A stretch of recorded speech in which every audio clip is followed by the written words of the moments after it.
Navi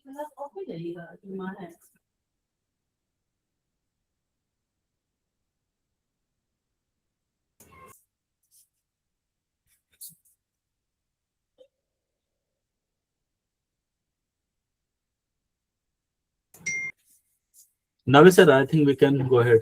We can Okay. start. Okay, so I am going to share my screen.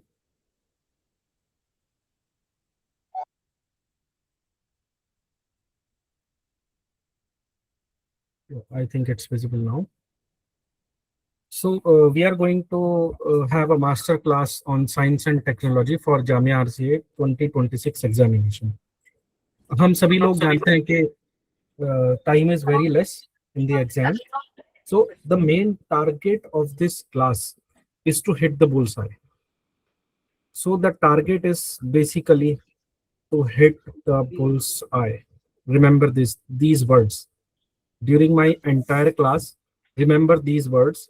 My target is to hit the bullseye. Hit the bullseye का मतलब ये है, हमारे पास science and technology में पढ़ने के लिए तो बहुत सारी चीजें हैं, बट हम लोग इस क्लास में सिर्फ उन चीजों के ऊपर फोकस करेंगे जो कि हमें एग्जाम में देखने के लिए मिल सकती हैं. The things that can be seen in the real examination in the form of MCQ questions. तो मैं आप लोगों को हर चीज के बारे में, हर टॉपिक के बारे में बताने के बाद ये भी बताऊंगा कि ये एग्जाम में इस पर्टिकुलर फॉर्म में पूछा जा सकता है. तो जैसे कि सर ने कहा, we will start with biotechnology. और बायोटेक्नोलॉजी में without wasting any time I would start with one concept which is DNA versus RNA. और हम लोग इसमें ना जो हमारा स्टैटिक पार्ट है और जो करंट अफेयर्स है दोनों को मिला के पढ़ेंगे, ताकि स्टैटिक का क्वेश्चन है वो भी हो जाए, करंट का है वो भी हो जाए. इस क्लास से इंशाल्लाह आपको क्वेश्चंस देखने के लिए मिलेंगे जरूर. आरएनए बहुत हॉट टॉपिक है. यूपीएससी रियल एग्जाम में भी इस पे कई बार क्वेश्चन पूछा जा चुका है. तो हम सभी लोग जानते हैं कि there is something which is called as cell. Cell किसी भी लिविंग ऑर्गेनिज्म का स्ट्रक्चरल और फंक्शनल यूनिट होता है. स्ट्रक्चर फंक्शनल यूनिट का मतलब ये है कि जैसे हम दीवार बनाते हैं तो दीवार जो है वो ईंटों से मिलकर के बनती है, ऐसे ही कोई भी लिविंग ऑर्गेनिज्म सेल से मिलकर के बनता है. सेल के अंदर there is something which is called as nucleus, और न्यूक्लियस के अंदर होता है nuclear material. And this nuclear material is of two types. One is DNA and the second one is RNA. DNA की फुल फॉर्म हम सभी लोग जानते हैं, डीऑक्सीराइबो न्यूक्लिक एसिड. याद रहे वेल एंड गुड, नहीं भी याद रहे तो कोई बात नहीं, एग्जाम में आपसे फुल फॉर्म नहीं पूछेगा. Deoxyribo nucleic acid. और आरएनए की full form is ribo nucleic acid. तो जैसे कि यूपीएससी ने एक बार पूछ लिया था कि एनिमल सेल प्लांट सेल में क्या डिफरेंस होता है, ऐसे ही कभी ये पूछ सकता है डीएनए और आरएनए में क्या डिफरेंस होता है. तो सबसे पहले बात कर लेते हैं इनके स्ट्रक्चर की. डीएनए का जो स्ट्रक्चर होता है that is called as the double helical structure. Double helix और डबल स्ट्रैंडेड स्ट्रक्चर की भी इसको बोलते हैं. आरएनए का जो स्ट्रक्चर होता है that is your single stranded structure. Double strand का या सिंगल स्ट्रैंड का क्या मतलब है, देखो मैं आपको एक छोटा सा एग्जांपल देके समझाऊंगा, आपके एकदम समझ में आ जाएगा. आप सभी लोगों ने पुराने जमाने में जो सीढ़ी यूज होती थी घरों में वो देखी होगी. इस तरह का लैडर घरों में इस्तेमाल होता था. आप क्या करो, आप इस लैडर का ये ऊपर वाला दोनों पॉइंट फिक्स कर दो और नीचे की तरफ से इसको आप घुमाना शुरू कर दो, इसको ट्विस्ट करना शुरू कर दो, तो आप देखोगे कि आपको इस तरह का स्ट्रक्चर मिलेगा. इस तरह से ये सीढ़ी घूमना स्टार्ट कर देगी और घूमते घूमते ये इसके कुछ मैं बताऊंगा अभी ये क्या चीज है जो मैं डंडे बना रहा हूं, इस तरह का स्ट्रक्चर मिल जाएगा. इसको हम लोग डबल स्ट्रैंडेड स्ट्रक्चर बोलते हैं. तो डीएनए का डबल स्ट्रैंडेड स्ट्रक्चर होता है, हमें ध्यान रखना है. और ये जो शेप बन के आई है इसको हेलिक्स बोलते हैं, तो इसलिए कभी कभार हम इसको डबल हेलिकल स्ट्रक्चर भी बोल देते हैं. आरएनए में ऐसा नहीं होता है. आरएनए में सिंगल सिंगल स्ट्रैंड्स होता है और ये दूर दूर एक दूसरे से सिचुएटेड होता है. ये इस तरह से सीढ़ी को घुमाने पे जो स्ट्रक्चर मिलेगा इस तरह का स्ट्रक्चर नहीं होता, बल्कि सिंगल स्ट्रैंड्स इसके अंदर होता है. तो एक पॉइंट कभी हो सकता है कि DNA is double helical structure, RNA has a single helical structure, तो हम उसको करेक्ट समझेंगे, करेक्ट मार्क कर देंगे और अगला स्टेटमेंट उस क्वेश्चन का देखेंगे. अब दूसरी जो बात आती है वो आती है कि इनके अंदर देयर आर नाइट्रोजीनस बेसिस, दोनों के अंदर ही नाइट्रोजिनस बेसिस होता है। डीएनए के अंदर जो बेसिस होते हैं हम उनको ऐसे याद करते हैं, ए, G, C and T. RNA के अंदर सिर्फ एक अलग होता है, इसके अंदर भी ए, जी, टी तो होते हैं, लेकिन सी के बजाय ए, जी, सी और यू होता है, A, G, C and U. तो for A we have adenine, G for guanine, C for cytosine and T for thymine. Here A, G and C are same and U for uracil. U for uracil. बहुत भारी भरकम से नाम है, अगर आपको ना भी याद हो तो कोई ऐसा बहुत बड़ा इशू नहीं है।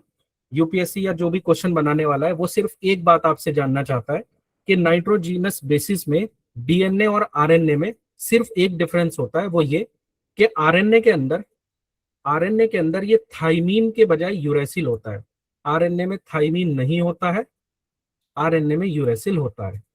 बाकी जो तीन हैं ए, जी एंड सी, वो दोनों के अंदर होते हैं। तो कभी कोई स्टेटमेंट आपको इस तरह का देखने के लिए मिले तो आप ये बात ध्यान रखें कि आरएनए के अंदर थाइमीन नहीं होता है, आरएनए के अंदर यूरेसिल होता है।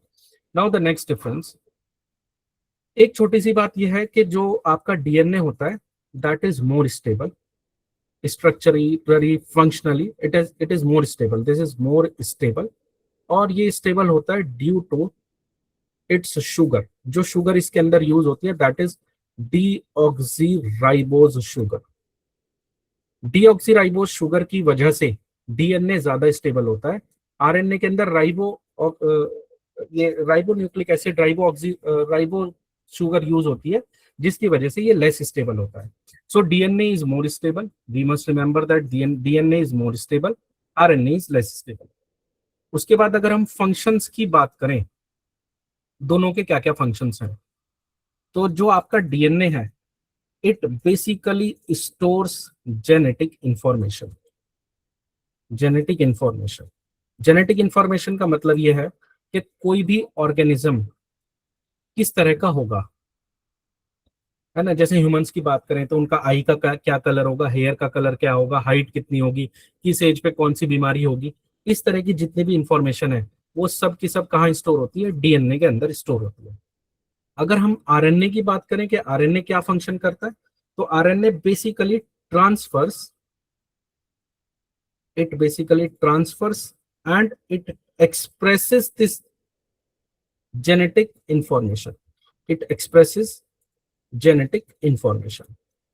तो कुल मिला के क्या होता है, डीएनए के पास इंफॉर्मेशन है, डीएनए से इंफॉर्मेशन ले लेता है आरएनए, और इस इंफॉर्मेशन के अकॉर्डिंग बॉडी के अंदर ऐसे प्रोटीन्स डेवलप करता है, ऐसे प्रोटीन्स बनाता है जो उस इंफॉर्मेशन को एक्सप्रेस करने में हेल्प करे, है ना।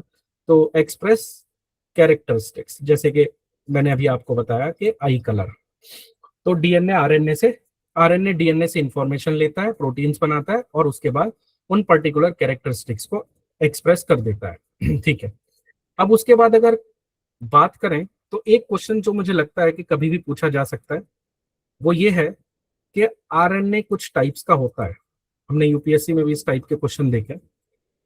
तो अगर हम आरएनए के टाइप्स की बात करें तो we have two types of RNA, one is called as the coding RNA and the second is called as the non coding RNA. तो कोडिंग आरएनए बेसिकली होता है that the RNA that carry genetic instructions from DNA and that produces the protein, जैसे कि मैंने अभी आपको बताया। तो बेसिकली अगर मैं एक लाइन में बताना चाहूं तो बस ये कहूंगा कि it carry the genetic information from DNA. और नॉन कोडिंग आरएनए की अगर मैं बात करूं तो ये ऐसे आरएनए होते हैं जो कि डीएनए से इंफॉर्मेशन तो नहीं लेते हैं, they do not produce protein, they do not produce protein by taking the instructions, they do not produce protein by taking instructions from DNA, but they perform various regulatory and structural functions, they perform other regulatory functions। Other regulatory functions. ठीक है sir. अब ये जो coding DNA है, आप हमेशा याद रखें, इसका एक एग्जाम्पल है एमआरएनए। काफी फेमस हुआ था जब कोविड के टाइम पे एमआरएनए वैक्सीन आई थी, मैसेंजर आरएनए। तो मैसेंजर आरएनए आरएनए क्या करते हैं, ये जो वर्क मैंने ऊपर बताया, it basically carries the information from DNA and it gives this information, it gives this message to various ribosomes to produce the proteins which are required for expressing the characteristics. अगर मैं इसकी बात करूं, non coding RNA, इसके कौन से examples हैं? इसके एग्जांपल्स हैं tRNA, miRNA and siRNA. tRNA is your transfer RNA, miRNA is your microRNA, and siRNA is your small interfering RNA. Small interfering RNA. ठीक है, तो ये जितना मैंने अभी आपको बताया, इसमें से सीधा क्वेश्चन ये पूछा जा सकता है कि which of the following types of RNA is coding RNA, which of the following is non coding RNA. ये आपको 4-5 ऑप्शन दिए जाएंगे 1 2 3 4 करके, एमआरएनए, टीआरएनए, एमआईआरएनए, एसआईआरएनए। आपको बस ध्यान रखना है, एमआरएनए मैसेंजर आरएनए जो होता है वो कोडिंग आरएनए होता है, और बाकी जो है ये टीआरएनए, एमआईआरएनए, ये सारे नॉन कोडिंग आरएनए होते हैं। अब क्योंकि हमने नाम ले ही लिया तो हम ये भी समझ लेते हैं कि ये क्या क्या काम करते हैं। जैसे टीआरएनए की अगर मैं बात करूं, तो बेसिकली टीआरएनए क्या होता है, क्या करता है, it transfers amino acids to ribosomes, है ना। राइबोसोम्स आप लोगों ने जर्नल साइंस का भी पढ़ा होगा, तो वहां पे पढ़ा होगा सेल ऑर्गेनेलीज, उसमें सेल ऑर्गेनेली एक होती है राइबोसोम। तो टीआरएनए ट्रांसफर का काम करता है। किस चीज को ट्रांसफर करता है? अमीनो एसिड्स को ट्रांसफर करता है। कहाँ ट्रांसफर करता है? राइबोसोम्स के अंदर ट्रांसफर करता है। ये जो दो हैं, ये दो, they basically perform the function of RNA interference. RNA interference का काम करते हैं ये, या फिर हम ये कह सकते हैं कि ये दोनों आरएनए साइलेंसिंग का काम करते हैं। ये आरएनए इंटरफेरेंस, आरएनए साइलेंसिंग क्या होती है? ये बेसिकली वो प्रोसेस होता है, process through which small RNA molecules, they block and they silence gene expression, through which gene expression is silenced. ये बहुत टेक्निकल सा टर्म हो गया, इसको आसान भाषा में समझ लेता है। कुल मिला के बात यह है कि हमारे पास एक जीन था जिसको कोई अपना फंक्शन परफॉर्म करना था, जैसे फॉर एग्जांपल के उसकी वजह से किसी की हाइट जो है वो कम होनी थी, ऐसे समझ लेता है। तो ये एमआईआरएनए, एसआईआरएनए क्या करते हैं, इस पर्टिकुलर जीन को ब्लॉक कर देते हैं, और ब्लॉक करने की वजह से ये जो हाइट छोटी होनी थी ये नहीं होती, नॉर्मल हाइट हो जाती है।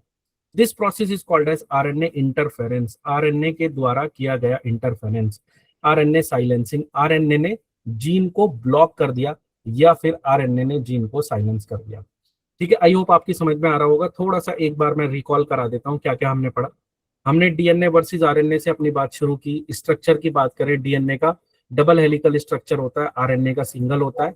शुगर की बात करें तो डीऑक्सीराइबोस शुगर होती है और राइबोज शुगर होती है। डीऑक्सीराइबोस शुगर ज्यादा स्टेबल होती है, इसीलिए डीएनए का स्ट्रक्चर ज्यादा स्टेबल होता है, आरएनए लेस स्टेबल होता है।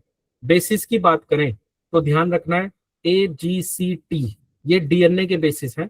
इसमें टी की जगह अगर यू आ जाए, टी की जगह यू आ जाए, थाइमीन की जगह यूरेसिल आ जाए, तो these will become the basis of RNA. RNA के अंदर थाइमीन नहीं होता, यूरेसिल होता है। उसके बाद हमने बात की, जस्ट सेकंड, उसके बाद हम लोगों ने बात की कि इनके क्या फंक्शंस होते हैं। तो मैंने बताया डीएनए जेनेटिक इंफॉर्मेशन को स्टोर करता है, किसी का आई कलर कैसा होना है, हाइट कैसी होनी है, हेयर कर्ली होने हैं या स्ट्रेट होने हैं। आरएनए क्या करता है, आरएनए इस इंफॉर्मेशन को डीएनए से लेता है, प्रोटीन बनाता है, प्रोटीन की वजह से ये सारे जो कैरेक्टरिस्टिक्स है वो किसी भी ऑर्गेनिज्म में दिखाई देता है। Type of RNA very important, this is very important from the examination point of view. दो तरह के होते हैं, coding RNA, non coding RNA. Coding RNA में सिर्फ एक एग्जांपल याद रखना है, मैसेंजर आरएनए कोडिंग आरएनए होता है, क्योंकि ये बेसिकली जेनेटिक इंफॉर्मेशन को कैरी करता है डीएनए से और हेल्प करता है किसी भी कैरेक्टरिस्टिक को एक्सप्रेस करने में। नॉन कोडिंग आरएनए में तीन नाम एटलीस्ट याद रखने हैं, टीआरएनए, एमआईआरएनए और एसआईआरएनए। एमआईआरएनए और एसआईआरएनए ये दोनों हेल्प करते हैं आरएनए इंटरफेरेंस या आरएनए साइलेंसिंग में। साइलेंसिंग का मतलब किसी पर्टिकुलर जीन को ब्लॉक कर देना, जिसकी वजह से क्या होता है, जीन एक्सप्रेशन साइलेंट हो जाता है, मतलब वो पर्टिकुलर कैरेक्टरिस्टिक हमें दिखाई नहीं देगी। आगे चलते हैं, हम लोग कुछ टर्म्स देख लेते हैं, उसके बाद एक दो करंट के टॉपिक में आप लोगों को पढ़ाऊंगा। एक टर्म होता है जीन। तो बेसिकली आपने ये जो तीन शुगर पढ़े हैं ACTG, तो इनका एक पर्टिकुलर सीक्वेंस होता है ना, सीक्वेंस ऑफ डीएनए। ये किस तरह से पर्टिकुलर स्ट्रैंड के अंदर अरेंज है, इसको हम लोग जीन कहते हैं। उसके बाद आती है आपकी बात एक और टर्म जिसको जीनोम बोलते हैं हम लोग। Genome means complete set of DNA of an organism, है ना। तो जीन का मतलब है single sequence of DNA which is responsible for one characteristic. जैसे एक जीन होगा जो आई कलर के लिए रेस्पॉन्सिबल होगा, एक जीन होगा जो हेयर के लिए रेस्पॉन्सिबल होगा, एक जीन होगा जो हाइट के लिए होगा। तो gene is a single sequence of DNA and it is responsible for only one characteristic in an organism. अगर हम लोग कंप्लीट सेट ले लें डीएनए का, किस तरह से ये शुगर्स अरेंज्ड हैं, ये नाइट्रोजनस बेसिस अरेंज्ड हैं, तो उस पर्टिकुलर चीज को हम लोग बोलते हैं जीनोम। एक और टर्म आता है, एग्जाम में अक्सर पूछ लेते हैं, जीनोम सीक्वेंसिंग। तो जीनोम सीक्वेंसिंग का मतलब होता है you have to determine the complete order of bases, determining the complete order of bases. कौन से बेसिस, जो अभी मैंने आपको पढ़ाए थे, ATCG, जो भी बेसिस है हमारे पास किसी भी ऑर्गेनिज्म के अंदर, in any organisms entire genome, है ना।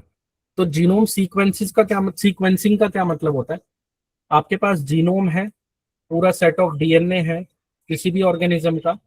अब उस कंप्लीट सेट ऑफ डीएनए में मैं ये देखना चाहता हूं कि कौन सा शुगर, जैसे ये जो मैंने बनाए थे, these are basically sugars, sorry nitrogenous bases, these are basically bases. तो कौन सा बेसिस किस बेस के साथ अटैच है, इस चीज को डिटरमाइन करना जीनोम सीक्वेंसिंग कहलाता है ना। तो जीनोम सीक्वेंसिंग करने से बहुत सारी हेल्प मिलती है, मतलब इसके बहुत सारे एप्लीकेशंस हैं। तो एक question, probable question, this can be also a probable question in examination, what are the various applications of genome sequencing, various application of genome sequencing. तो मैंने आपको बताया जीनोम सीक्वेंस मतलब ये देखना कि ATG और C किस सीक्वेंस में अरेंज्ड है। ए के बाद टी आया, टी के बाद जी आया, जी के बाद फिर ए आ गया, ए के बाद फिर टी आ गया। इस सीक्वेंस को पता लगाना जीनोम सीक्वेंसिंग कहलाता है। और इस जीनोम सीक्वेंस की सीक्वेंसिंग के बहुत सारे एप्लीकेशंस होते हैं, है ना, बहुत सारे होते हैं। जैसे फॉर एग्जांपल कुछ अगर हम बात करें तो डिजीज डायग्नोसिस, क्या डिजीज किसी को हो सकती है, किसी पर्सनलाइज्ड मेडिसिन, किसी को हम इन पर्सन डिजीज स्पेसिफिक जो है मेडिसिन दे सकते हैं क्या, पर्सनलाइज्ड मेडिसिन। उसके बाद आप कैंसर डिटेक्शन में इसका हेल्प ले सकते हैं। उसके बाद पैथोजन आइडेंटिफिकेशन, कौन सा पैथोजन, कौन सा ऑर्गेनिज्म किस डिजीज को क्रिएट कर रहा है। उसके बाद आउटब्रेक सर्वेलेंस, जैसे अभी कोविड हुआ था, तो अगर हमारे पास जीनोम सीक्वेंसिंग होगी तो हम सर्वेलेंस कर सकते हैं कि ये डिजीज इस पर्टिकुलर पॉपुलेशन में किस तरह से फैलेगी। उसके बाद ड्रग टारगेट डिस्कवरी, है ना, कोई दवाई हमने बनाई है, वो किस पर्टिकुलर इंसान को या किस ऑर्गेनिज्म को किस पर्टिकुलर जगह जा करके टारगेट करेगी। इस तरह से बहुत सारे evolutionary studies, ancestry analysis, crop improvement, live stock breeding, biodiversity conservation, forensic identification, ये सारे के सारे एप्लीकेशन है जीनोम एडिट सीक्वेंसिंग के। तो इन अ नटशेल कुछ भी आपको ऐसा लगे कि किसी ऑर्गेनिज्म के साथ हम कुछ कर सकते हैं, तो वो जीनोम सीक्वेंसिंग की क्या है, एप्लीकेशन है। अच्छा, एक हैक ये भी देखा गया है, यूपीएससी ने अपने प्रीलिम्स में मैक्सिमम 99% जब भी साइंस एंड टेक में एप्लीकेशंस पूछे हैं किसी के भी, चाहे वो आर्टिफिशियल इंटेलिजेंस के पूछे हों, चाहे किसी और चीज के पूछे हैं, तो आंसर हमेशा ऑल ऑफ दीज हुआ है इन 99.9% ऑफ द केसेस। तो आप इस चीज को यूज कर लें। साइंस एंड टेक में अगर किसी चीज की एप्लीकेशन पूछी जा रही है, तो जब तक आप 100% श्योर ना हो कि इस चीज में इसका यूज नहीं हो सकता है, तभी आप उसको मतलब काटें, उसको क्रॉस करें। अदरवाइज आप ये मान के चलें कि हाँ, हम इस पर्टिकुलर साइंस एंड टेक्नोलॉजी की चीज को यहाँ पे अप्लाई कर सकते हैं। ठीक है, तो एप्लीकेशन पे क्वेश्चन आ सकता है, what are the applications of genome sequencing. तो जितने भी आपको दिखाई देंगे, एज लॉन्ग एज कि आप 100% श्योर ना हो, आप मान लेंगे कि वो इसके एप्लीकेशन हो सकता है। फिर उसके बाद एक question, methods of genome sequencing. Methods of genome sequencing ये भी काफी न्यूज में रहा है, और ये भी बस हम लोग नाम जान लें, दैट्स इट। जैसा मैंने कहा, कितना पढ़ना है, hitting the bull side, next generation sequencing, next generation sequencing. और उसके बाद there is third method also which is long read sequencing. Long read sequencing, देखो जब क्वेश्चन आता है एग्जाम में, तो वो बहुत छोटी सी जगह के से उठ करके क्वेश्चन बन जाता है, और हम लोग फिर ढूंढते रह जाते हैं कि भाई ये क्वेश्चन कहाँ से आया। तो जैसे कि ये सेंगर मेथड है, डायरेक्टली आपसे पूछ लेगा एक एमसीक्यू में, Sanger method is a method of which of the following, इनमें से किस चीज के लिए सेंगर मेथड को यूज किया जाता है। बहुत सारे ऑप्शन दे सकता है, एक ऑप्शन स्पेस साइंस का दे देगा, एक ऑप्शन रॉकेट से दे देगा, एक ऑप्शन इंफॉर्मेशन कम्युनिकेशन टेक्नोलॉजी का डाल देगा, और एक ऑप्शन डाल देगा this is a method of genome sequencing. तो एज लॉन्ग एज आपने ये नहीं सुना हो, आप नहीं बता सकते कि सेंगर मेथड किस लिए यूज होता है। फिर उसके बाद अगर एग्जामिनर थोड़ा सा, हालांकि ऐसा अब होना बंद हो गया, पहले तो हो जाता था, अब काफी कम हो गया, ये दोनों वर्ड आपको याद करने की जरूरत ही नहीं है। दोनों ही मेथड्स में, next gen sequencing, long read sequencing, दोनों में ही सीक्वेंसिंग सीक्वेंसिंग आता है।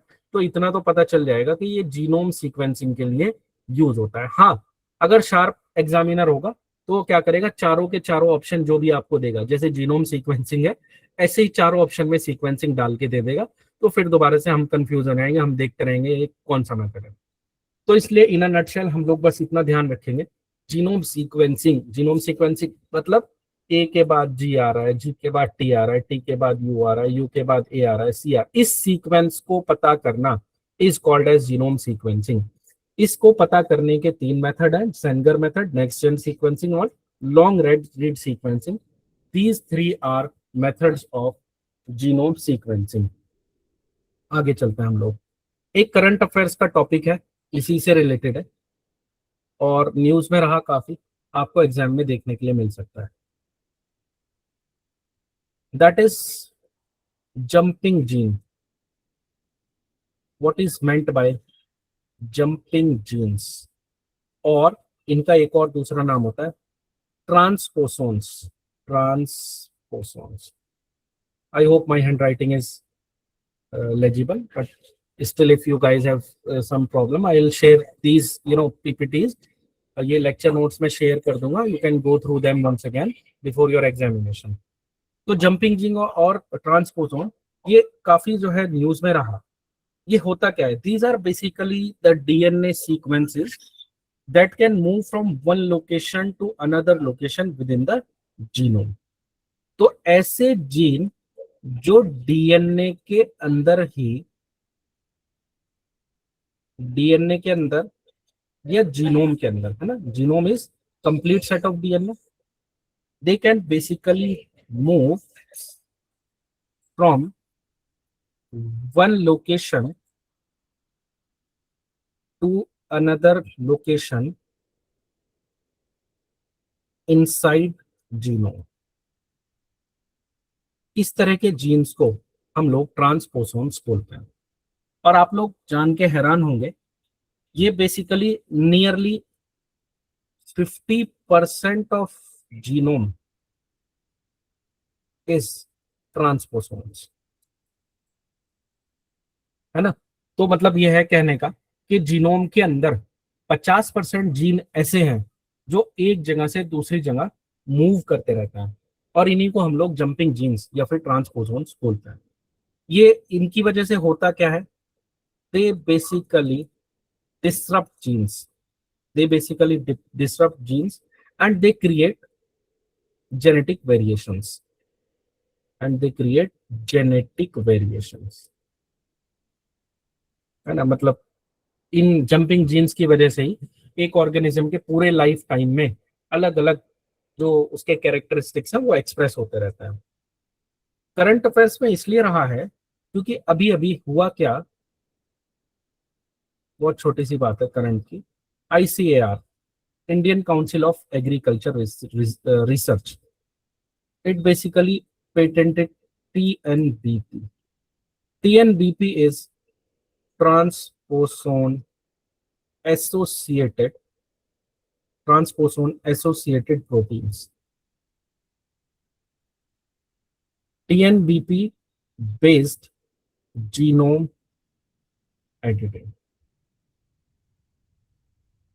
तो अभी हम जीनोम एडिटिंग के बारे में और भी चीजें पढ़ेंगे, लेकिन फिलहाल ये यहाँ क्योंकि जंपिंग जीन से रिलेटेड था तो इसलिए मैंने आपको बता दिया। तो आईसीआर ने क्या किया, आईसीआर ने एक नया पेटेंट जो है वो फाइल किया है, मतलब उनको पेटेंट मिल चुका है, and that patent is for TNBP based genome editing. हम इन अपने जीनोम्स को, मतलब किसी भी ऑर्गेनिज्म के जीनोम को एडिट कर सकते हैं, है ना। जैसे सपोज करो आपके पास कोई वर्ड फाइल है, तो आप उस वर्ड फाइल को एडिट कर सकते हो, उसके अंदर कुछ डिलीट कर सकते हो, इंसर्ट कर सकते हो, बाहर के उसके वर्ड्स को अल्टर कर सकते हो। ऐसे ही हम जीनोम जो है जीन उसको एडिट कर सकते हैं। उसके अलग अलग मेथड्स होते हैं, अगला टॉपिक में यही पढ़ाऊंगा। अलग अलग जो है उसके टॉपिक वो होते हैं, मेथड्स होते हैं। तो आईसीआर ने ये टीएनबीपी बेस्ड जीनोम एडिटिंग को अभी पेटेंट कराया है। तो ये करंट में अगर कहीं स्टेटमेंट आपको देखने के लिए मिल जाए तो आप जो है उसको टिक कर करके चले आना। Now next topic, next is DNA profiling.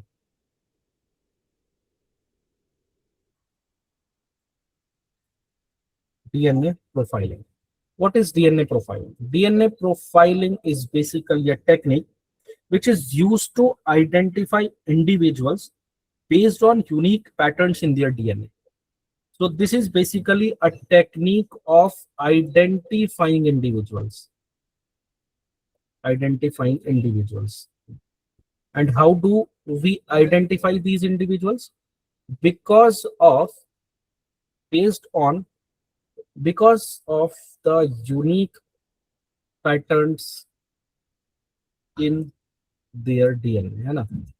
ये सेम वही बात है कि किसी ने मर्डर किया है तो वहां पे आपको उस पर्टिकुलर पर्सन का कोई डीएनए अगर मिल जाता है तो आप डीएनए प्रोफाइलिंग करके पता कर सकते हैं कि जिस चोर को पकड़ के लाए हैं वो वही है या कोई दूसरा है ना। ये बहुत ही, मैं मतलब लेम लैंग्वेज का यूज कर रहा हूँ, बट समझने में इस तरह की चीजें आसान रहती हैं कई बार। तो डीएनए प्रोफाइलिंग मींस हम डीएनए के अंदर जो पैटर्न्स हैं उनको यूज करके ये बता सकते हैं कि ये पर्टिकुलर डीएनए उस इंडिविजुअल का है या नहीं है। This is DNA profiling. अब इस डीएनए प्रोफाइलिंग के भी मेथड्स होता है। फिर दोबारा से सेम बात है, हमें बस इन मेथड्स का नाम याद होना चाहिए। और जैसा कि मैंने आपको स्टार्टिंग में बताया था, we have mixed the static and the current for science and technology. तो मैंने स्टैटिक और करंट अफेयर्स को मिक्स कर दिया है आप लोगों के लिए। और ये करंट अफेयर्स का टॉपिक था short tandem repeat analysis, STR analysis. फिर दोबारा से क्वेश्चन यही आएगा, आपसे पूछेगा बताओ भाई STR एनालिसिस किस चीज से रिलेटेड है। वो आपको पता होना चाहिए कि it is related to DNA profiling. और भी मेथड्स होते हैं, उनका भी नाम यही कहीं जान लेते हैं हम लोग। The second method is nucleotide polymorphism, nucleotide polymorphism analysis. यहाँ पे एक वर्ड यू ऐड कर लो आप लोग, सिंगल न्यूक्लियोटाइड पॉलीमॉर्फिज्म यानी एसएनपी एनालिसिस।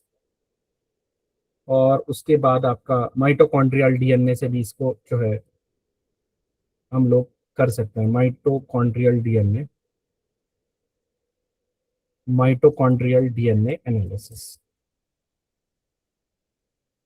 तो these are basically methods of DNA profiling, हम लोग याद कर लेंगे और अपना एग्जाम में अगर ऐसा कुछ हमें नजर आता है तो हम फौरन समझ जाएंगे these are nothing but methods of DNA profiling. किसी पर्टिकुलर इंसान के डीएनए से या पर्टिकुलर डीएनए से ये पता करना कि वो किस इंसान का है, यानी process of identifying individuals because of the unique patterns in their DNA is called as DNA profiling. ठीक है सर, याद हो जाएगा, हम आराम से, कोई इसमें प्रॉब्लम की बात नहीं है। अगर एग्जाम में दिखेगा तो हम आराम से इसे टिक कर देंगे। एक और छोटा सा टॉपिक इसी से रिलेटेड है, ईडीएनए, जिसको हम लोग जो है एनवायरमेंटल डीएनए भी बोलते हैं। कई बार न्यूज़पेपर में इस साल आया ये, तो होपफुली हो सकता है कभी आपको देखने के लिए मिल जाए। ईडीएनए का मतलब होता है कि genetic material which is released by organisms into their surroundings, this is eDNA, genetic material released by organisms into their surroundings. देखो ये इस टाइप की चीजें होती हैं कि अगर हमें पता है तो बहुत छोटी सी बात है, नहीं पता है तो जैसे कभी हमारे टाइम पे क्वेश्चन पूछा गया कि ग्रीन वॉशिंग क्या होता है, एक छोटा सा टर्म, और सब लोग कंफ्यूज हो गए।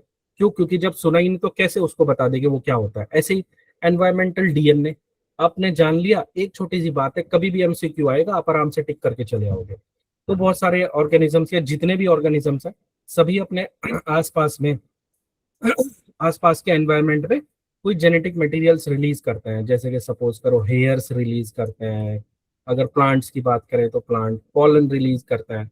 इस तरह के मटेरियल्स, इनके अंदर जो डीएनए कंटेन होता है that is called as the environmental DNA. तो मैं अपनी लाइन कंप्लीट कर लूं, genetic material release by organism into their environments, and environment can be your air, it can be soil, it can be water, so on and so forth। तो इसको हम लोग ईडीएनए कहते हैं। ठीक है, मैं 2 सेकंड रुक करके आप लोगों से जानना चाहूंगा कि मतलब समझ में आ रहा है, कंटिन्यू करें यहाँ से। Yes, sir. रणवीर Please साहब, continue. Yes, sir. All right. Okay Sir, could you please explain this again? eDNA. EDNA, okay okay okay, just a second.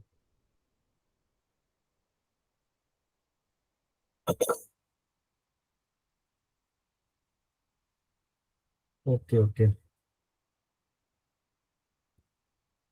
Hindi medium का कुछ लग रहा है डिफरेंसेस, और ये ठीक है ठीक है, ओके ओके ओके ओके, ठीक है, चलो, आई होप समझ में आ रहा है। देखो ईडीएनए इज नथिंग, ऑर्गेनिजम्स जब कहीं पर भी रहते हैं, सॉइल में रहे, वाटर में रहे, एयर में रहे, तो वो जेनेटिक मटेरियल्स रिलीज करते हैं। जैसे हेयर के अंदर सेल होता है, सेल के अंदर डीएनए होता है। पॉलन ग्रेन्स, पॉलन के अंदर भी, क्योंकि प्लांट मटेरियल है तो सेल्स के अंदर डीएनए होगा। तो ऐसा डीएनए, ऐसा जेनेटिक मटेरियल जो ऑर्गेनिजम्स अपने एनवायरनमेंट में रिलीज करते हैं उसको हम लोग ईडीएनए बोलते हैं। इस ईडीएनए का क्या यूज होता है? We can basically collect it and we can analyse it, collect it and analyse it to detect presence of these organisms, presence of those organisms। मतलब अगर हम किसी पर्टिकुलर ऑर्गेनिज्म का सपोज करो हेयर मिल गया, तो हम क्या कर सकते हैं, उस हेयर से उसका डीएनए एनालिसिस कर सकते हैं, और उस डीएनए एनालिसिस से हम पता लगा सकते हैं कि कौन सा ऑर्गेनिज्म इस पर्टिकुलर जगह आया होगा, है ना। इससे जैसे आप लोग साइंस मतलब न्यूज़पेपर में पढ़ते रहते हैं कि वो वाला ऑर्गेनिज्म वहां पे पाया गया है, नई डिस्कवरी हुई है, तो वो सब जरूरी नहीं है कि वो ऑर्गेनिज्म हमें मिले। अगर हमें उसका कोई ईडीएनए सैंपल मिल गया तो हम उसका एनालिसिस करके भी बता सकते हैं कि ये पर्टिकुलर ऑर्गेनिज्म यहाँ इस टेरिटरी में या इस लोकेशन पे मिला है। ठीक है, आगे चलता है। एक करंट का टॉपिक है शुक्र जीन। बहुत इंपॉर्टेंट टॉपिक है, इसलिए रेड कलर में लिख रहा हूं मैं। ये बिल्कुल मतलब चांसेस है, बहुत हाई चांसेस है ये एग्जाम में देखने के लिए मिल सकता है।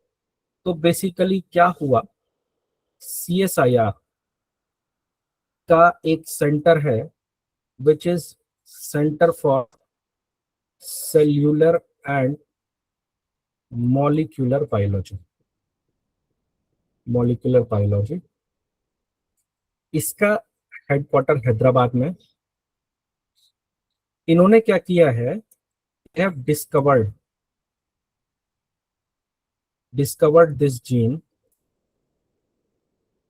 in a plant, एक प्लांट के अंदर, whose name is Arabidopsis thaliana। अभी मैं बताऊंगा, just let me write once. ये करता क्या है, it basically regulates pollen specific F-box genes, and hence it controls pollen development।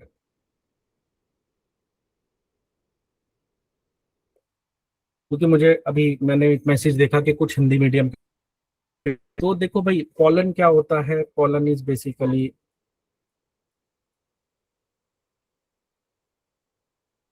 इसके अंदर होते हैं, और इन ग्रेन्स की वजह से होता है वो बेसिकली रिप्रोड्यूस करता है ना। फ्लावर से पॉलन दूसरे ट्रांसफर होते हैं, ये छोटे बता रहा हूं, दीज आर पॉलन ग्रेन्स, और इनके ट्रांसफर होने की वजह से न्यू सीड्स या फिर न्यू फ्रूट्स जो है वो डेवलप होता है। सीड्स एंड फ्रूट्स डेवलप होता है, जो कि रिप्रोडक्शन प्लांट जिनको बिल्कुल नहीं पता कि पॉलन क्या। तो शुक्र gene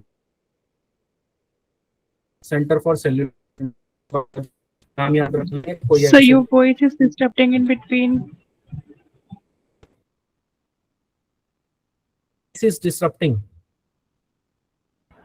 So your voice is Yes, not sir. Okay, So your voice is not clear. just a second।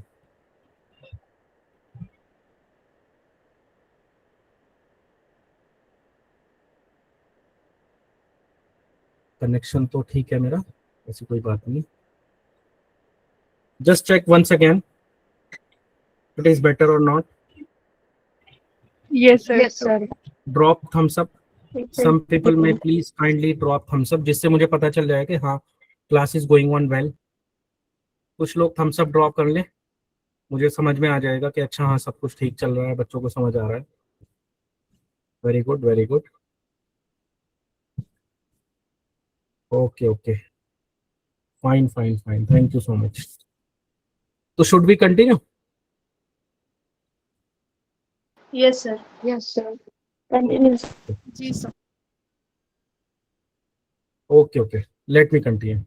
तो जैसा मैंने आपको बताया कि शुक्र जीन, पहला स्टेटमेंट जो वो देगा ना एग्जाम में, वो यही देगा, it has been discovered by, और उसमें कुछ उल्टा सीधा गलत लिख देगा कि आईसीआर ने इसको डिस्कवर किया है या दिल्ली यूनिवर्सिटी के फलाना सेंटर ने किया है। तो उसके लिए हमें कॉशियस रहना है ना। देखो फैक्चुअल इंफॉर्मेशन याद रखा करो, गलत होने के चांसेस ज्यादा होता है। किसी भी स्टेटमेंट के अंदर अगर आपको फैक्ट नजर आता है, फैक्चुअल इंफॉर्मेशन नजर आती है किसी भी क्वेश्चन में, साइंस टेक का हो, पॉलिटी का हो, ज्योग्राफी का हो, किसी का भी हो, बी कॉशियस।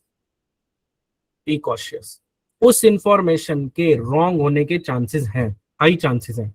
क्योंकि मैं इस चीज को, अगर सपोज करो मैं शुक्र जीन पे क्वेश्चन बना रहा हूँ, भाई क्वेश्चन कौन बना रहा है? हमारे जैसे ही तो लोग हैं, आपके जैसे ही तो लोग हैं।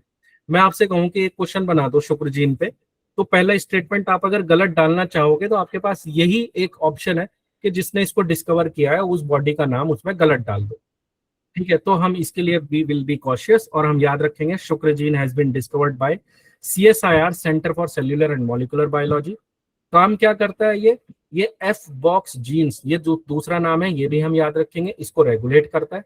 इसकी वजह से क्या होता है, इसकी वजह से पॉलन डेवलपमेंट जो है वो अफेक्ट होता है। पॉलन क्या होता है ये भी मैंने कुछ लोगों के लिए जिनको नहीं पता होगा वो समझा दिया है। वेरी गुड, ठीक है, अगला टॉपिक स्टार्ट करते हैं। बहुत अच्छा टॉपिक है जो मैं स्टार्ट करने वाला हूँ और इसमें से भी क्वेश्चन आने के So बहुत। can you please repeat the last line which you have this last one? This The last pollen grains. pollen Yes, sir. grains। Yes, sir. Yes, हाँ, sir. तो आप ना इस डायग्राम को देखो, pollen for understanding pollen grains, see this diagram. ये है first flower, ये है second flower, flower 1 flower 2। Flower के अंदर छोटे छोटे पार्टिकल्स होता है हर फ्लावर के अंदर, इनको हम लोग, इन पार्टिकल्स को ही हम लोग पॉलन ग्रेन्स बोलते हैं या पॉलन बोलते हैं। ये पार्टिकल्स एक फूल से दूसरे फूल के ऊपर ट्रांसफर होते हैं और ये ट्रांसफर हो सकता है अलग अलग एजेंट्स के थ्रू, जैसे कि एयर के थ्रू ट्रांसफर हो सकता है, जैसे कि हनी बी है ना, मधुमक्खी इस पर्टिकुलर फूल पे बैठी, उसके पैरों पे ये छोटे छोटे दाने लग गए, वो जाके दूसरे फूल के ऊपर बैठ गई, तो वो जो दाने हैं वो पहले वाले फ्लावर से दूसरे वाले फ्लावर पे ट्रांसफर हो गए। इससे होता क्या है, इससे जर्मिनेशन, मतलब इससे बेसिकली फ्रूट्स बनते हैं, है ना। बाद में जितने भी फ्रूट बियरिंग प्लांट्स हैं, आप लोगों को पता है कि फ्रूट बियरिंग प्लांट्स, फ्लावर से ही फ्रूट बनता है और फ्लावर से फ्रूट कैसे बनता है, पॉलिनेशन के थ्रू। तो बेसिकली ये pollen grains, these are reproduction or mechanism in plants। Plants के अंदर जो रिप्रोडक्शन मैकेनिज्म होता है वो pollen grains के थ्रू होता है। I hope it is clear now. अगर मैं फिर भी समराइज करने की बात करूं तो ध्यान रखना, पॉलन मतलब छोटे छोटे पार्टिकल्स होते हैं, फूल के अंदर होते हैं, एक फूल से दूसरे फूल के अंदर ट्रांसफर किए जाते हैं। जब वो ट्रांसफर होता है तो पॉलिनेशन होता है, पॉलिनेशन से नए सीड्स, फ्रूट्स वगैरह ये सब बनते हैं। ये बेसिकली रिप्रोडक्शन का प्रोसेस होता है प्लांट्स के अंदर। Okay fine, so the topic that I was talking about was genetic engineering। बहुत बर्निंग टॉपिक है और बहुत सारे क्वेश्चंस जेनेटिक इंजीनियरिंग से अब तक पूछ लिए गए हैं हर एक एग्जामिनेशन में, चाहे वो स्टेट PCS एग्जाम हो, चाहे UPSC हो, या फिर जैसा आप जामिया RCA के लिए प्रिपेयर कर रहे हैं इस टाइप के एग्जामिनेशन। तो basically genetic engineering means manipulation of an organism's DNA to get desired results। ठीक है, डिजायर्ड रिजल्ट्स। तो जैसा कि अभी अभी हमने पढ़ा, DNA होता है, DNA के अंदर जीन होता है, जीन की वजह से कैरेक्टरिस्टिक्स आती हैं। कैरेक्टरिस्टिक्स का मतलब कि उसकी हाइट, वेट, है ना, बॉडी, हेयर कलर, ये सब कैसा होगा। अगर प्लांट्स की बात करें तो कौन सा पैथोजन है, कौन सा पेस्ट है जो उसको डिस्ट्रॉय कर सकता है, वगैरह वगैरह, इस तरह की कैरेक्टरिस्टिक्स होती है। तो हम लोग क्या करते हैं, हम इस जीन को ही मैनिपुलेट कर देते हैं। मैनिपुलेट का मतलब, जैसे अभी अभी मैंने आपको समझाया था, मैं आपको एक वर्ड फाइल दूं और आप उसके अंदर चेंजेस कर दो, है ना। जैसे कि आई डोंट थिंक कि ये मुझे एग्जाम्पल देना चाहिए या नहीं देना चाहिए, बट कोई बात नहीं, वी ऑल आर लर्नर्स, समझने के लिए हम कोई भी एग्जाम्पल समझ सकते हैं। 3 इडियट्स के अंदर चतुर ने क्या किया था, वो चतुर की जो एक स्पीच थी उसको मैनिपुलेट कर दिया गया था। सेम वैसे ही हम जीन के अंदर मैनिपुलेशन कर सकते हैं, चेंजेस कर सकते हैं। उन चेंजेस की वजह से क्या होगा, उन चेंजेस की वजह से ये जो कैरेक्टरिस्टिक्स हैं दे विल चेंज, वो चेंज हो जाएंगी और हमें डिजायर्ड रिजल्ट्स मिलेंगे, है ना। जैसे फॉर एग्जांपल सपोज करो किसी पर्टिकुलर जीन की वजह से किसी इंसान को कोई डिजीज होनी थी। बहुत सारी जेनेटिक डिसऑर्डर्स होते हैं, अभी मैं आगे आपको पढ़ाऊंगा sickle cell anaemia. Sickle cell anaemia because of gene होता है। तो अगर हम उस जीन को रिमूव कर दें जिसकी वजह से ये पर्टिकुलर डिजीज हो रही है, तो ये डिजीज होगी नहीं और हमें डिजायर्ड रिजल्ट, यानी डिजीज नहीं चाहते हैं हम लोग, हमें वो मिल जाएगा। This is called as genetic engineering. देखो क्योंकि मैं समझ चुका हूँ कि क्लास में बहुत सारे ऐसे बच्चे हैं कि जिनको बहुत मतलब बेसिक बातें भी हो सकता है समझने में प्रॉब्लम हो रही हो, तो इसीलिए मैं इसको अच्छे से एक्सप्लेन करके चल रहा हूँ। जिन लोगों को ये बातें पता है वो प्लीज पेशेंस बना करके रखें। We have to cater to the need of everyone who is present in the class. इसके ऊपर क्वेश्चन क्या पूछा जाएगा सर? क्वेश्चन जो पूछा जाएगा वो आगे पढ़ाऊंगा। जेनेटिक इंजीनियरिंग में अपने आप पे कोई क्वेश्चन ऐसे नहीं पूछा जाएगा जेनेटिक इंजीनियरिंग क्या होती है। It is a very basic thing, सब लोग जानते हैं कि ये क्या होती है। ठीक है, आगे चलते हैं। दो बातें हम लोगों को पढ़नी है जेनेटिक इंजीनियरिंग में। One is called as gene editing and second is called as the recombinant DNA technology. Recombinant DNA technology. Gene editing पे आते हैं हम लोग।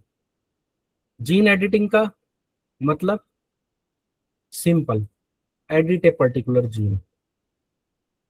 और जब मैं जीन को एडिट कर रहा हूं तो इसका मतलब है I can add, I can delete और आई कैन चेंज बेसिस। याद करो जो अभी पढ़ाया था ना, AGTC। इन बेसिस में कुछ बेस ऐड कर सकता हूँ, डिलीट कर सकता हूँ या चेंज कर सकता हूँ। इस चीज को हम लोग DNA तो जीन एडिटिंग बोलते हैं। जीन एडिटिंग के बेसिकली मेथड्स, इस पे क्वेश्चन आएगा। Methods of gene editing, there are 3 methods.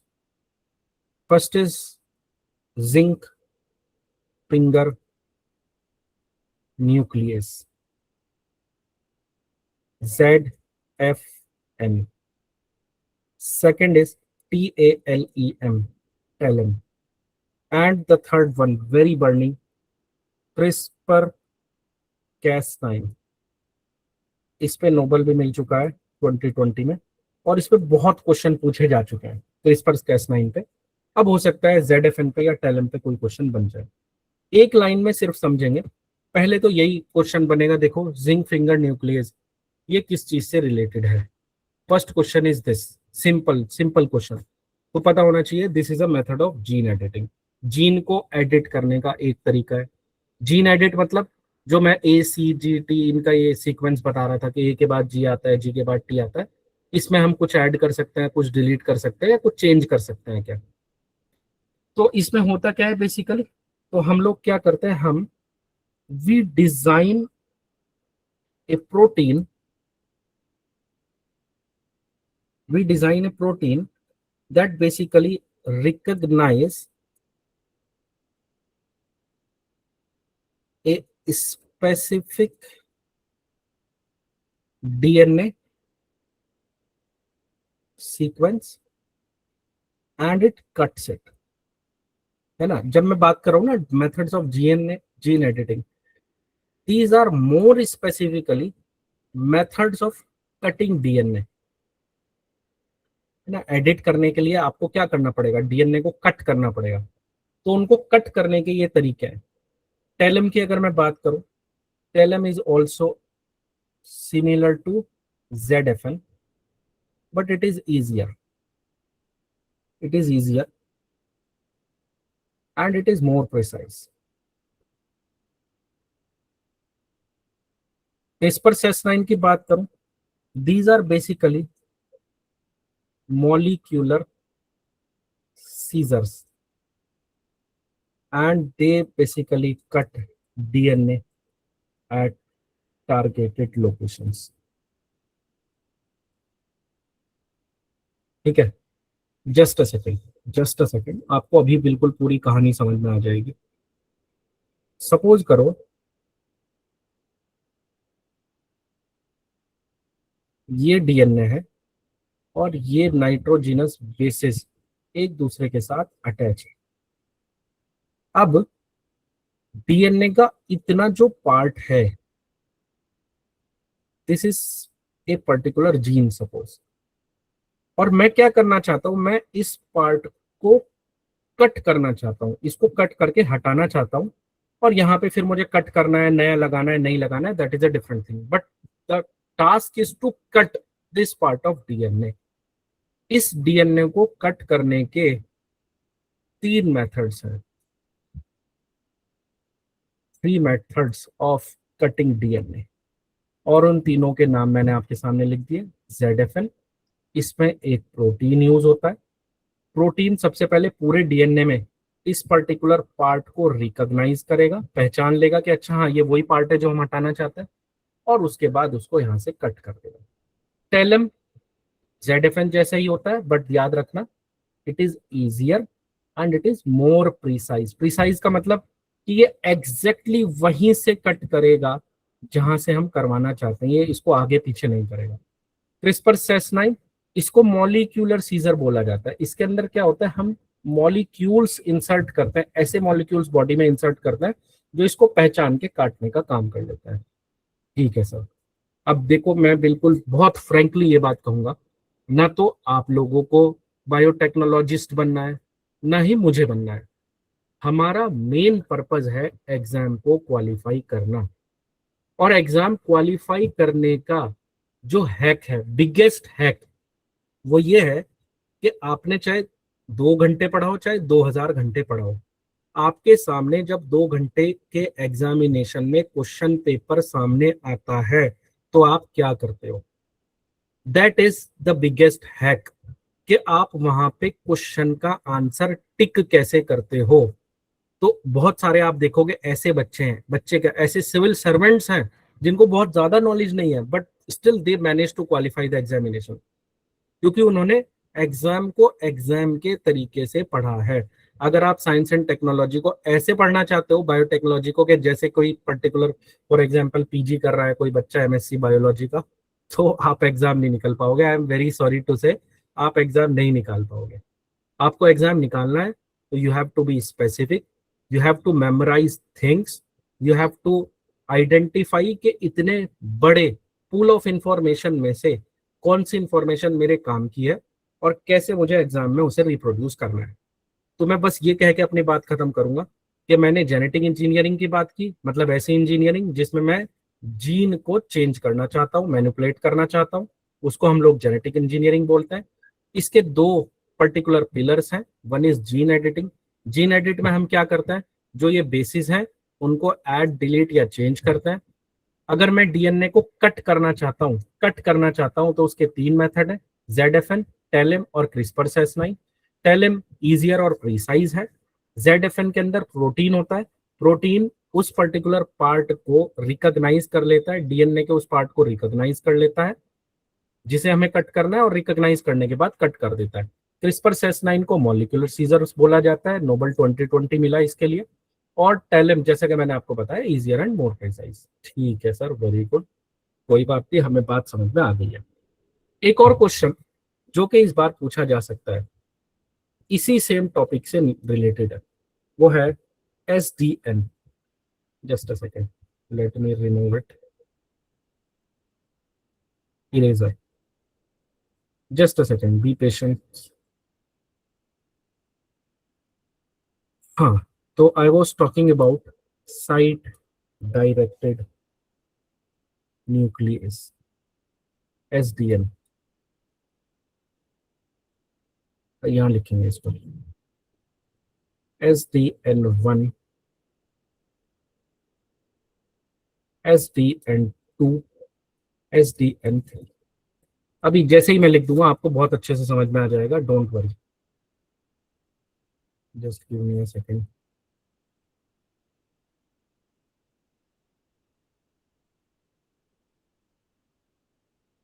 Okay fine. तो साइट डायरेक्टेड न्यूक्लियस, आपके पास जीन एडिटिंग के जितने भी मेथड्स हैं ना, उन सबको classification of methods of genetic engineering. जितने भी मेथड्स से आप जीन को एडिट कर सकते हैं या मैनिपुलेट कर सकते हैं, उनको 3 पार्ट में डिवाइड किया गया है, SDN1, SDN2, SDN3।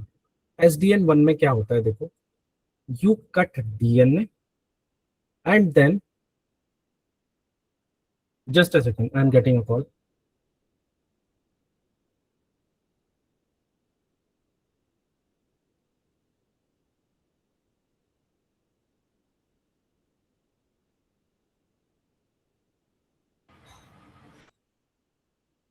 हाँ, क्या हुआ, ये आपने इमोजी बना के भेज दिया, can you please explain anyone?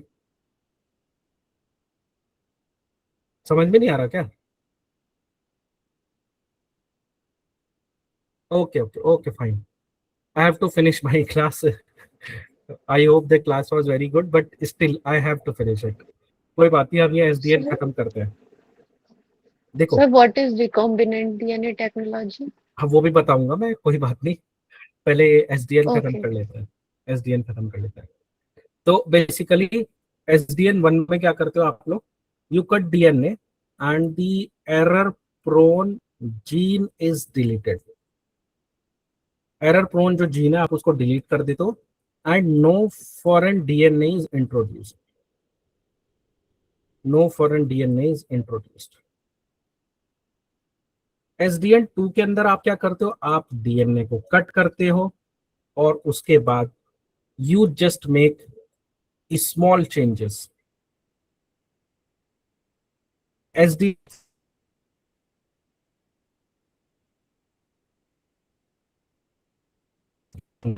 Sir, your voice is not audible.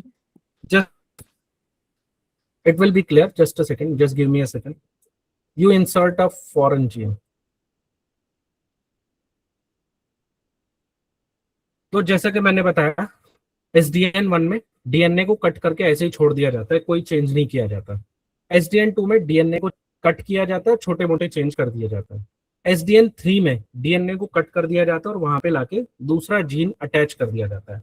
काम की जो बात है, जो एग्जाम में आपसे पूछी जाएगी, वो ये कि इंडिया के रेगुलेशंस के हिसाब से, under India's regulations, SDN1, SDN2 they are allowed, आप ये कर सकते हो। And for SDN3 it you require proper approval, है ना। और यहीं से ये जो SDN3 है, इसी को हम लोग बोलते हैं जेनेटिक मॉडिफिकेशन। जेनेटिक मॉडिफिकेशन, जैसे कि आपने किसी ने अगर पढ़ा हो GM क्रॉप्स, GM क्रॉप्स का यहीं से शुरुआत होती है, और अगला जो टॉपिक मैं पढ़ाता वो GM क्रॉप्स ही पढ़ाता। अगर आप लोग कल की क्लास करना चाहते हो तो एक बार सर को बोल देना, we will continue from here, और अदरवाइज फिर बाद में देखते हैं हम लोग कब क्लास होगी। रिकॉम्बिनेंट DNA टेक्नोलॉजी के बारे में किसी बच्चे ने पूछा था, तो ये वही सेम बात है। DNA from an organism is cut and it is inserted into the host organism to produce new genetic combinations. तो ये जो SDN3 जिसको मैं GM क्रॉप बता रहा हूँ, this is basically your recombinant DNA technology. इसको भी हम, इसी को हम लोग रिकॉम्बिनेंट DNA टेक्नोलॉजी बोलते हैं, कि किसी पर्टिकुलर ऑर्गेनिज्म का DNA कट किया, उसे दूसरे में इंसर्ट कर दिया और इससे हमें डिजायर्ड रिजल्ट्स मिल गए। यही GM क्रॉप्स का तरीका है, जेनेटिकली मॉडिफाइड क्रॉप्स। और इसके लिए हमें क्या होता है, SDN3 के लिए अप्रूवल चाहिए होता है, और SDN1 SDN2 अलाउड है, आप उसको कर सकते हैं इंडिया के जो भी रेगुलेशंस हैं उनके अकॉर्डिंग। तो just I am winding up the class, just give me a thumbs up अगर आप लोगों को क्लास समझ में आया, पसंद आया तो। 1 2 3 4 5 6 7 So can you please tell very important topic of science and tech, because tomorrow's share class the will list. not be. Okay, sir. Okay, I will share the list in your group, don't worry. Any other question very quickly? Sir कितने question आएंगे science के? Science and take के जो पहले देखा गया है, nearly 4 to 5 questions आते हैं, 4-5 क्वेश्चन तो आ ही जाएंगे। और जैसे आजकल, जैसे इस बार प्रीलिम्स में सबसे ज्यादा क्वेश्चन साइंस टेक के थे, तो कुछ नहीं कह सकते, और ज्यादा भी आ सकते हैं, बट 4-5 तो आएंगे। Any other question? Sir pre में कितने क्वेश्चन आए थे इस साल साइंस टेक से? प्री में तो काफी क्वेश्चन आए यार इस बार तो, मतलब more than 20-25 questions were from science and tech. कुछ बच्चे कह रहे हैं कंटिन्यू, तो भाई दूसरी क्लास आप लोगों की होनी है सी सेट की। Tanveer sir are you sir there? एक Hello. Sir are you there? Yeah, sir yeah. जो कीवर्ड्स पूछते हैं उसको भी लिस्ट में इंक्लूड कर दीजिएगा। I will try my best. मैं आपको कुछ इस तरह के टॉपिक्स दे दूंगा जिससे मुझे लगता है क्वेश्चन आ सकता है ना। और ये तो मतलब काफी सारी चीजें हैं। Tanveer sir, should I Yeah, yeah, yeah. Please, sir. CSET class start होगी. So all should be there for CSET class. Thank you very much, Naveed sir. Thank you so much. Thank you everyone, all the very best for your examination. और अगर रहेगा NEET तो we will continue tomorrow also. Thank you so much, thank you very much everyone. आप सभी लोग CSET class को join करें दूसरे लिंक से। लिंक ग्रुप में है सर? क्या कह रहे हैं आप शिवम चौधरी? लिंक ग्रुप में है वही वाले जहाँ से से वाले? ज्वाइन करा था। आपने कौन से ग्रुप से ज्वाइन किया है ये? टेलीग्राम पे जो है टेलीग्राम पे? ये है ना, V2 मीडिया वाला जो ग्रुप हाँ है हाँ टेलीग्राम हाँ, पे, उससे कर लीजिए। उस पे लिंक आया था।